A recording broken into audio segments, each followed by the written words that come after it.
आज सुबह जैसे ही मैं उठा तो दोस्त आ गया कि चलो आओ मैच खेलने जाते हैं। मैंने बोला किस चीज़ के मैच? वो बोलने लगे क्रिकेट का मैच। मैंने बोला मैंने तो ज़िंदगी में क्रिकेट खेली नहीं, मुझे क्या पता क्रिकेट कैसे खेलते हैं। उन्होंने बोला चलो कोई नहीं, फ्री हो वैसे भी टाइम पास होगा, आ जाओ। आप लोगों को पता है जैसे कि मैं फुटबॉल का प्लेयर हूँ और जो मुझसे पूछता है कि क्या हाल है, हम बोलते हैं फुटबॉल है फुटबॉल है फुटबॉल है। वाह क्या बात है, क्या हाल है क्या हाल है।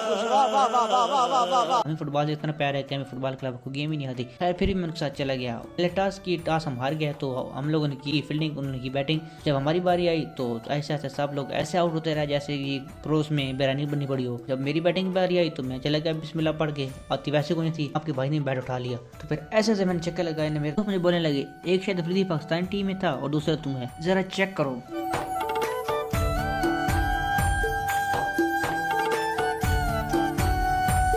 खैर मैच तो हम जीत गए। फिर हम लोग वहाँ पर बैठे, रिफ्रेशमेंट की, गपशप की और वापस आ गए हम लोग घर। तो हमने कल एक नया काम किया, उस बारे में बात करेंगे कल दोपहर 2 बजे।